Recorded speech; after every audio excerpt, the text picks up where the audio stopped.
Imam Bukhari itu pernah mengecek, meneliti, mengurai, menganalisa, ya, mengklarifikasi dari teksnya, dari rawinya, sanadnya. Ini kata an fulan, dicek orangnya, coba jujur nggak orangnya? Ya, ternyata bohong, coret, kan gitu.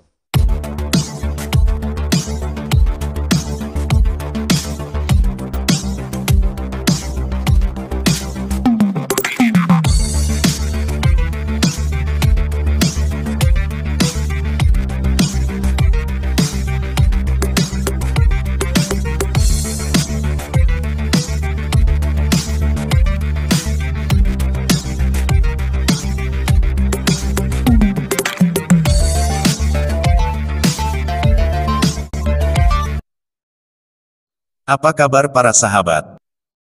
Jumpa lagi di channel kita ini. Semoga memberkati.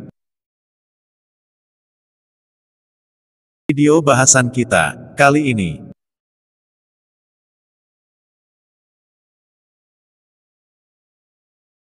Hadis tidak sahih.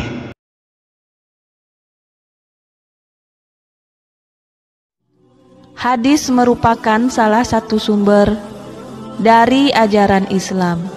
Ia menempati kedudukan kedua setelah Al-Quran. Dan keharusan bagi kita semua sebagai umat Islam untuk menjadikan hadis sebagai pedoman hidup kita, baik yang berupa perintah maupun larangannya. Sama halnya dengan kewajiban bagi umat Islam dengan mengikuti Al-Quran.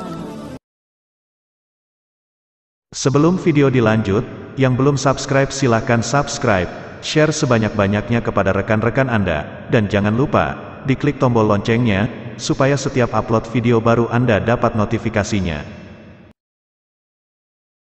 Hadis sendiri memiliki pengertian, yaitu semua hal yang datang dari Rasulullah Nabi Muhammad SAW, baik itu berupa ucapan, perbuatan, atau pengakuan takrir. Dan hadis yang jelas dalam periwayatan, sanad dan kebenarannya disebut sebagai hadis sahih. Dan hadis sahih inilah yang dijadikan pedoman bagi umat Islam dalam melaksanakan perintah Allah dan Rasul-Nya yang bersumber dari hadis. Itulah konsepsi mengenai hadis yang sudah umum kita ketahui. Di sini kita akan membahas mengenai hadis sahih, atau tepatnya hadis yang dikatakan sahih atau hadis yang dipercayai sahih. Pembahasan kita tentunya akan berdasar pada sumber-sumber Islam, khususnya dari periwayatannya. Judul video yang saya berikan mungkin terkesan provokatif dan bombastis, tetapi sebenarnya sesuai dengan tema dan terkait dengan konteks. Jadi bukanlah judul yang asal-asalan, apalagi dengan tujuan untuk menyerang pihak yang lain. Sama sekali, tidak.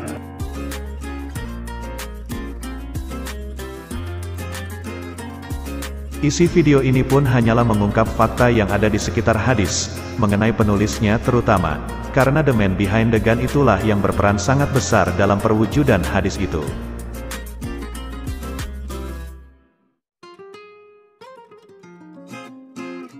Hadis adalah perkataan, sabda, perbuatan, ketetapan dan persetujuan dari Nabi Muhammad yang dijadikan landasan syariat Islam. Hadis dijadikan sumber hukum Islam selain Al-Quran. Dalam hal ini kedudukan hadis merupakan sumber hukum kedua setelah Al-Quran.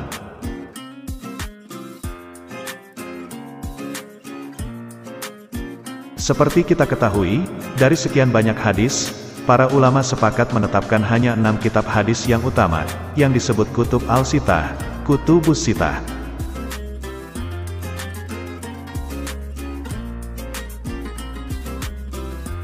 Inilah ke-6 kitab hadis itu.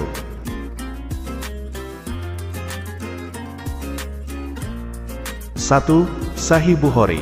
Disusun oleh Abu Abdillah Muhammad bin Ismail Imam Al-Bukhari yang lebih dikenal sebagai Imam Bukhari, tahun 870 Masehi. terdiri dari 7.563 hadis. Di situ termasuk pula hadis yang diulang-ulang, yaitu hadis yang sama namun dimuat berulang-ulang.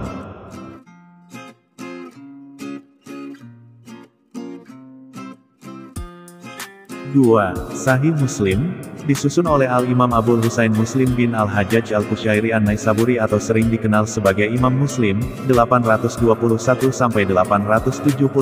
dilahirkan pada tahun 204 Hijriah dan meninggal dunia pada sore hari Ahad bulan Rajab tahun 261 Hijriah. Dan dikuburkan di Naisaburi.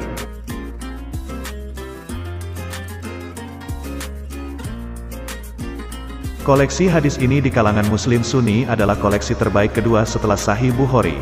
Dari sekitar 300.000 hadis yang ia kumpulkan, hanya sekitar 4.000 yang telah diteliti selama hidupnya, dan dapat diterima keasliannya. Hadisnya berjumlah 5.623 menurut penomoran Al-Alamiyah.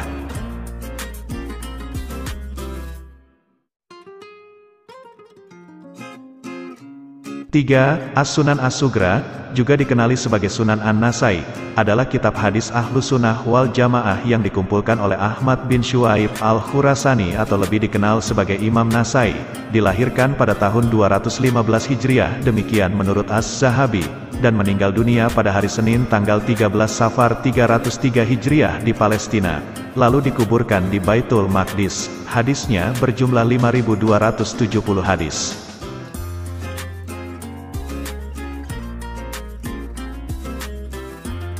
4. Sunan Abu Dawud, kitab hadis yang ditulis oleh Imam Abu Dawud, lahir tahun 817, 202 Hijriah, meninggal di Basrah, tahun 888, 16 Syawal 275 Hijriah. Dia mengumpulkan sekitar 50.000 hadis, lalu memilih dan menuliskan 4.800 di antaranya dalam kitabnya. Abu Dawud Sulaiman bin Al-Ashadz As-Sijistani adalah nama lengkapnya. Dalam mengumpulkan hadis, dia bepergian ke Arab Saudi, Irak, Khurasan, Mesir, Suriah, Nishapur, Marv, dan tempat-tempat lain, menjadikannya salah seorang ulama yang paling luas perjalanannya.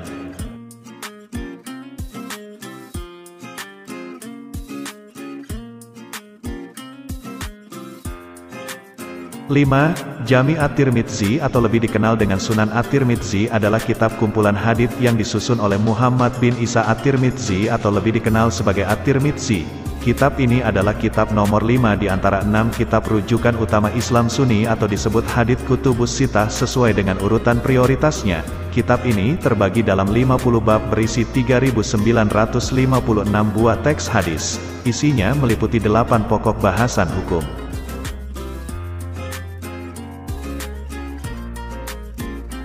6. Sunan Ibnu Majah adalah kitab kumpulan hadis yang disusun oleh Abu Abdullah Muhammad bin Yazid bin Abdullah bin Majah Al-Quswaini atau lebih dikenal Ibnu Majah, lahir 209 Hijriah atau tahun 824, meninggal 273 Hijriah atau tahun 887. Kitab ini adalah salah satu dari 6 kitab Kutubus Sittah yang menjadi rujukan utama bagi pemeluk Islam. Kitab ini menghimpun 4.332 hadis yang terpisah ke dalam 32 buku.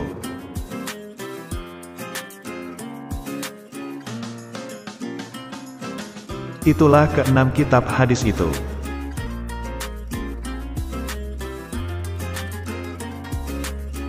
Dari ke-6 kitab hadis itu hanya 2 kitab yang menjadi rujukan utama mengenai hadis, yaitu 2 kitab yang teratas yaitu Sahih Bukhari bersama dengan kitab Sahih Muslim. Keduanya disebut sebagai As-Sahih Ain, 2 kitab sahih rujukan utama.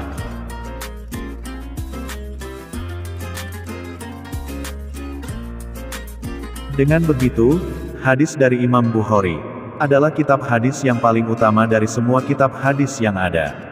Termasuk pula lebih utama daripada Sahih Muslim karya Imam Muslim, apalagi Imam Muslim pernah berguru pada Imam Bukhari.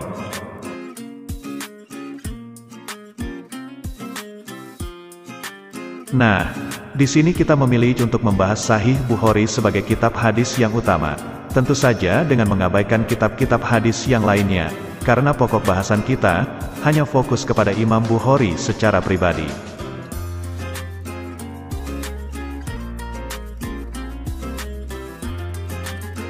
Jadi yang kita kupas bongkar dan kuliti adalah riwayat Imam Bukhari, terutama yang berkaitan dengan karyanya, yaitu kitab kumpulan hadis, Sahih Bukhari.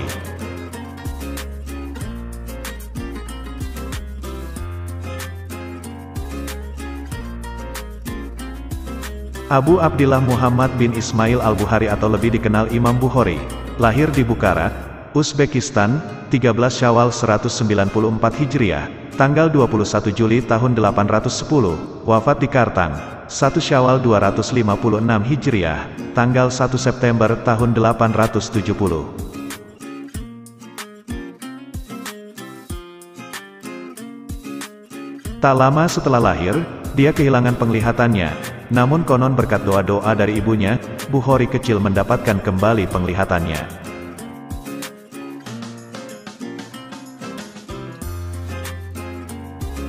Bukhari dididik dalam keluarga ulama yang taat beragama. Dalam kitab As-Sikat, Ibnu Hibban menulis bahwa ayahnya dikenal sebagai orang yang wara, dalam arti berhati-hati terhadap hal-hal yang bersifat syubhat, ragu-ragu, hukumnya terlebih-lebih terhadap hal yang haram.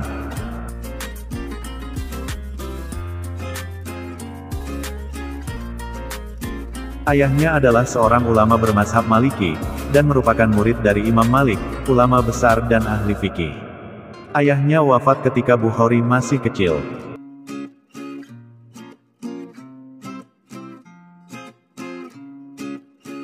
Bukhari berguru kepada Syekh Ad-Dakli, ulama ahli hadis yang masyhur di Bukhara.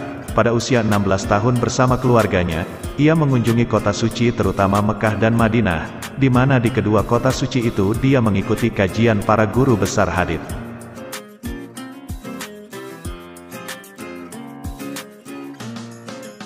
Pada usia 18 tahun dia menerbitkan kitab Kazaya Sahabah wa Tabi'in. Pada usia itu Bukhari muda telah hafal kitab-kitab hadis karya Mubarak dan Waqi bin Jarrah bin Malik.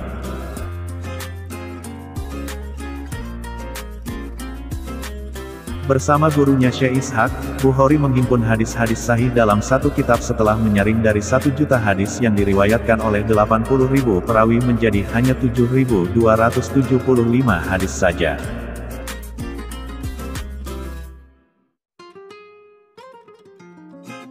Bukhari memiliki daya hafal yang tinggi. Sebagaimana yang diakui kakaknya, Rashid bin Ismail. Sosok dia kurus, tidak tinggi, tidak pendek, kulit agak kecoklatan, ramah, dermawan dan banyak menyumbangkan hartanya untuk pendidikan.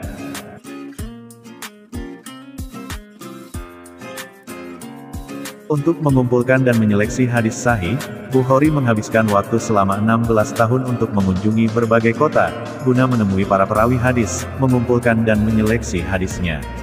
Di antara kota-kota yang disinggahinya antara lain Basrah, Mesir, Hijaz, Mekah dan Madinah, Kufah, Baghdad sampai ke Asia Barat.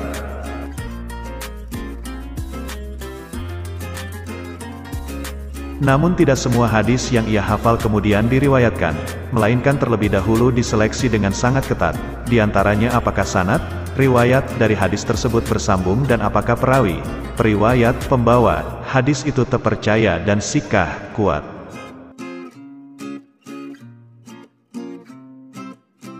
Menurut Ibnu Hajar al-Asqalani, akhirnya Bukhari hanya menuliskan sebanyak 9.082 hadis dalam karya monumentalnya Al-Jami' al-Sahih yang lebih dikenal sebagai Sahih Bukhari.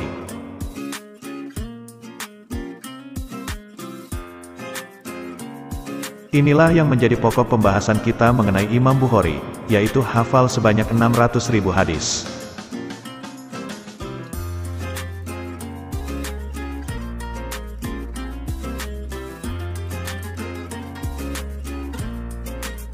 Kisah Islam di mana dikatakan Imam Bukhari hafal 600.000 hadis adalah suatu hal yang tidak layak untuk dipercaya.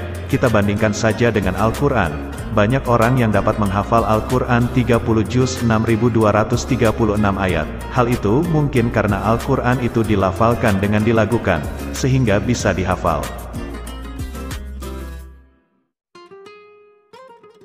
Sementara hal yang berbeda dengan hadis, tidak dilagukan seperti halnya Al-Quran, sehingga tidaklah mudah untuk menghafalkannya.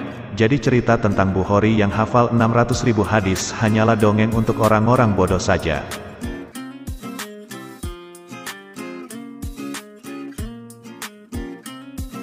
Itulah cacat logika yang pertama.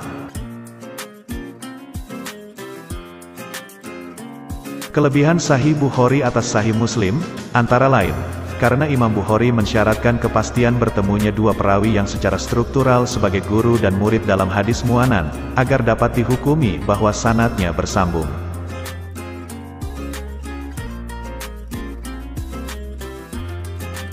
Imam Bukhari mentakrij hadis yang diterima para perawi sikat derajat utama dari segi hafalan dan keteguhannya, walaupun juga mengeluarkan hadis dari rawi derajat berikutnya dengan sangat selektif sekali.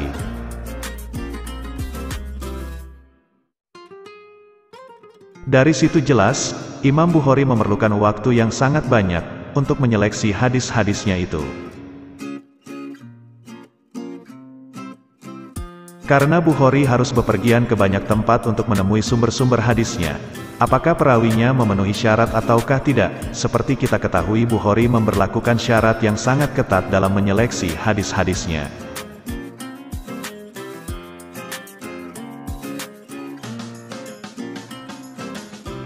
Waktu yang diperlukan Bukhari antara lain, 1. Bepergian dari satu tempat ke tempat yang lainnya. 2. Berdiskusi membahas hadis dengan sumber-sumbernya. 3. Menyeleksi hadis-hadis berdasarkan matan, sanadnya dan juga perawi-perawinya.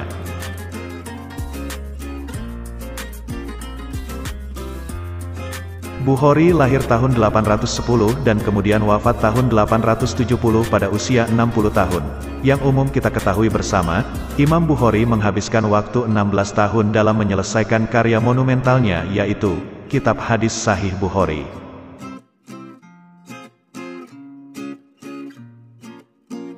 Nah, sekarang mari kita berhitung. Untuk itu, kita simak testimoni seorang ulama.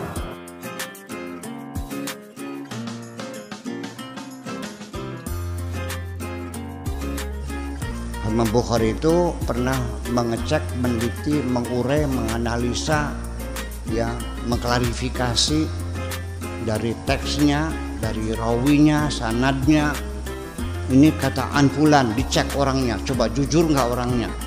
Ya, ternyata bohong, coret, kan gitu. Semua kan gitu. Itu sampai akhirnya setelah diseleksi yang lolos hanya 14.000 Sahih Bukhari itu. 600.000 hadis diseleksi secara cermat, kejujuran perawinya dan semuanya itu dalam 16 tahun. Yuk kita ngitung. 16 tahun. Hadisnya 600.000. Sob, mana kalkulatornya? 600.000 dibagi 16 tahun, berapa setahunnya? Sob, hitung-hitungan dulu. Paham. Bagi 16 tahun. Berapa setahunnya tuh? 600.000 dibagi. Wis gampang, masih kenceng gak kita? 37.500. Nggak siapa kita, Bapak. Iya boleh? Iya. Nah, dibagi 12 bulan. 3.125. 3.125 setahun. Per tahun. Dibagi 600 360. Bagi 12, satu bulannya dibagi 12. 30 hari. Dibagi 12 dulu udah kan? Iya. Jadi sebulan berapa? Dibagi 12. Nah, 3.000 sehari. Sebulan dibagi 30. 104. Sehari dibagi 14 berapa? 24 jam dibagi 24. 4,3 sekian. 4,3. Udah 4 saja dah, 4 hadis 1 jam tuh. Berarti dia bisa menyelesaikan tugas 1 hadis dalam 15 menit. Selama 16 tahun aja nggak kalau boleh. Kapan naik ontanya, kapan ketemunya, kapan segala macam. Itu kan pertanyaan besar. Ya,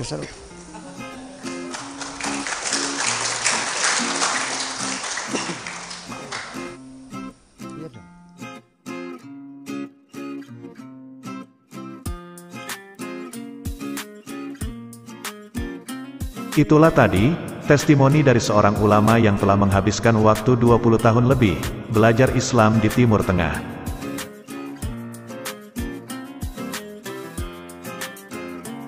Jadi jelas sekali ulama itu cukup berilmu, apabila tidak bisa dikatakan, sangat berilmu.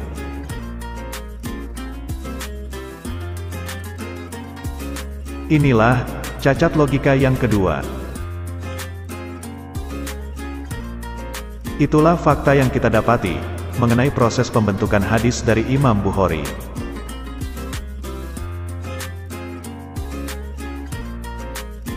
Karena proses pembentukannya yang tidak masuk akal itulah, maka hasilnya pun pasti tidak beres pula alias tidak sahih.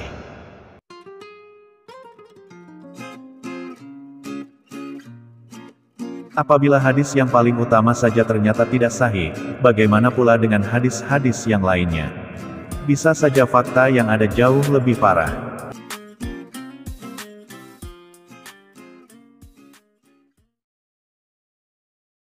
Sekian bahasan kita kali ini, semoga memberkati.